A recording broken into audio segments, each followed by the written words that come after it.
untuk membuktikan bahwa kita berkontak kepada sebuah perjanjian. Fungsi kontrak dan perjanjian usaha dalam penanganan kontrak dan perjanjian usaha ini menjadi sebuah yang pihak terikat secara hukum dan menghindari tindakan saling menang. Yang kedua, hubungan hak dan kewajiban menyebabkan hak dan kewajiban masing-masing pihak untuk menghindari penyalahgunaan wewenang. Nah, di dalam kontrak itu disebutkan hak itu apa, kewajiban dapat itu apa, begitu juga dengan pihak kedua dan pihak ketiga.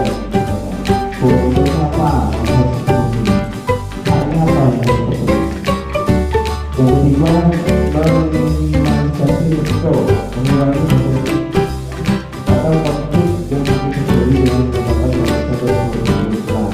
Nanti dalam kontrak itu dalam kontrak itu ada beberapa bagian. Jadi dalam kontrak harus ada batasan-batasan apa yang boleh dilakukan dan apa yang tidak boleh dilakukan oleh pihak berkontrak. Yang keempat, acuan penyelesaian perselisihan, menetapkan mekanisme resmi untuk menyelesaikan sengketa dengan cara yang adil dan transparan.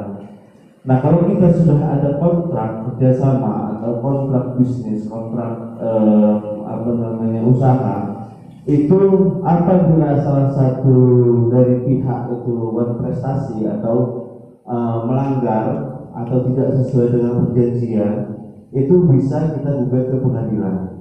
Itu karena kita sudah ada buktinya, Bapak Ibu. Kalau kita tidak ada bukti di kontraknya, ya kita nggak bisa apa-apa, gitu. Apalagi hanya perjanjian lisan aja, karena teman, karena saudara, karena tetangga, kita bisnis bareng, usaha bareng, tapi di kemudian hari partner kita melanggar ketentuan. Ketika partner kita melanggar ketentuan, kita tidak bisa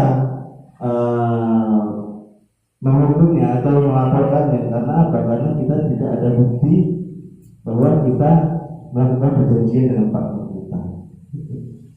Selanjutnya, dokumen kontrak dan perjanjian usaha, elemen penting dalam kontrak. Nah, ini adalah poin-poin kunci untuk membuat dokumen kontrak yang efektif. Jadi yang pertama itu ada identitas para pihak. Identitas ini mencakup informasi lengkap tentang pihak yang terlibat, termasuk nama, alamat, dan peran masing-masing dalam kontrak. Sebelum Bapak Ibu membuat kontrak, jadi badan usaha di desa itu nanti terkait dengan pihak kedua, pihak ketiga, dan lain-lain. Itu kalau kita membuat kontrak, pertama yang harus kita siapkan adalah identitasnya. Identitasnya seperti apa? Kalau kita berkontrak dengan perorangan, itu kita minta KTP-nya. Kalau kita berkontrak atau berusaha dengan PT atau perusahaan, itu kita minta akta pendiriannya. Kalau PT ada akta pendirian, CV juga seperti itu, ada akta pendirian. Yayasan koperasi juga ada akta pendiriannya. Itu yang kita minta. Kita minta akta pendiriannya. Yang kedua, objek perjanjian. Nah, tadi sudah disinggung juga oleh Pak Haris. Itu objek perjanjiannya harus jelas.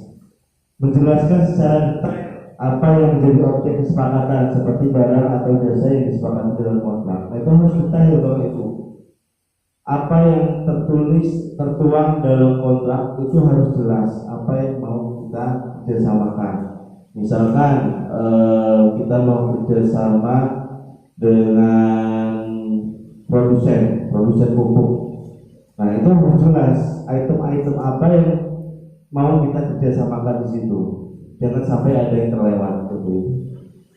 Yang ketiga, hak dan kewajiban para pihak. Merinci hak dan kewajiban masing-masing pihak untuk memberikan kejelasan dalam pelaksanaan kontrak dan penyelesaian sengketa.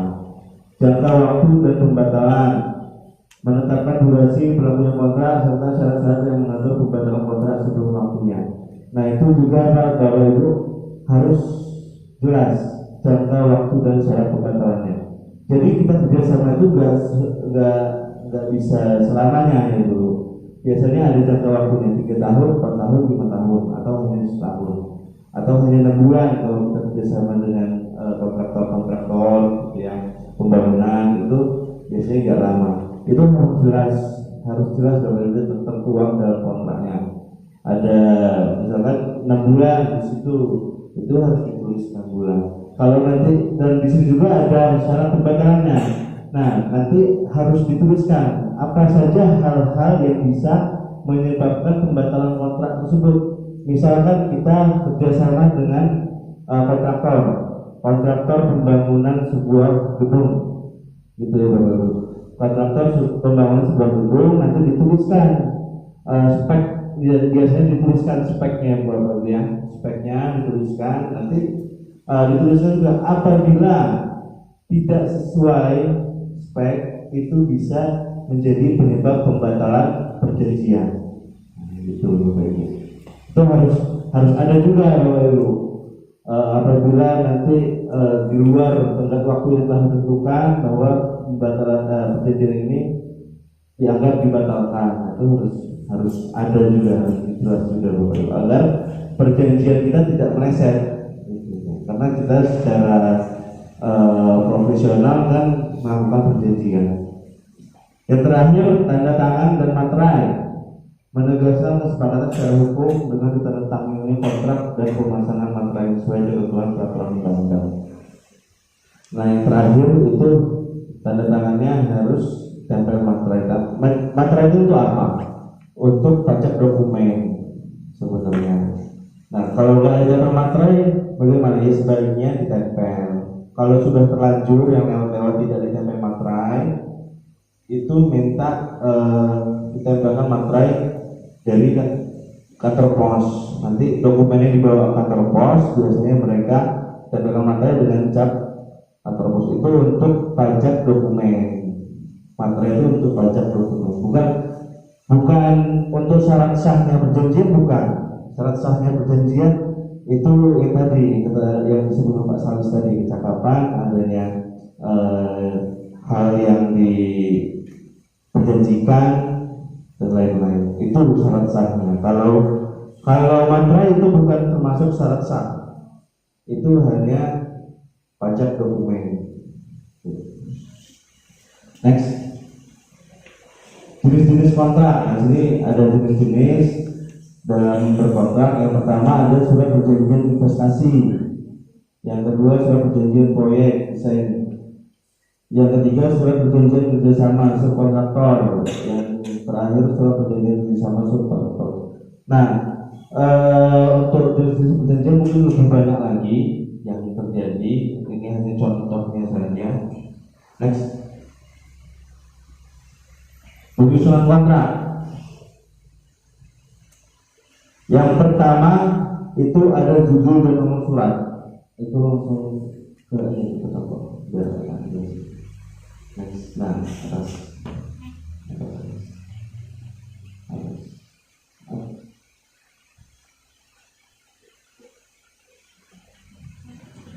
Nah, ini contoh surat perjanjian Bapak Ibu. Itu bisa dilihat juga di kertas Anda di halaman 3 atau 4, saya lupa. Nah, itu ada contoh juga, di situ saya berikan contoh juga. Jadi yang pertama itu ada judul. Judul ini berisi identitas suratnya. Identitas suratnya itu seperti apa?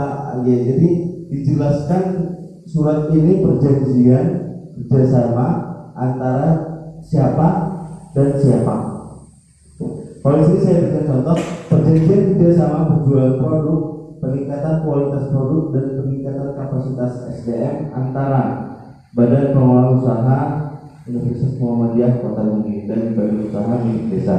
Nah, itu judulnya, Bapak Ibu. Harus diberi judul.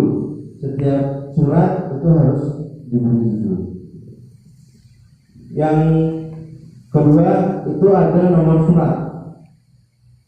Nah, jadi harus ada nomor surat dulu, apalagi kalau kita bertindak sebagai BUMDes ya. BUMDes itu ada suratnya. Suratnya ya mungkin ada surat sendiri, atau kita CV atau PP sendiri, itu harus ada nomor suratnya supaya begitu butuh nanti di kemudian hari butuh membuka kembali itu mudah untuk mengidentifikasi suratnya.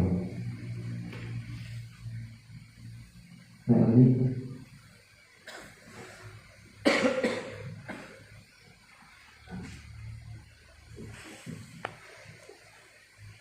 Nah, yang kedua, informasi pribadi dan pihak yang terlibat.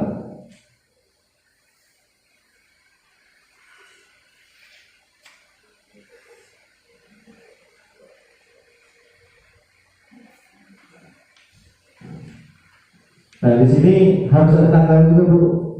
Pak, sebelum kita identifikasi identitasnya harus ada tanggal, hari, dan di mana surat ini dibuat. Baru selanjutnya kita masukkan identitas para pihak.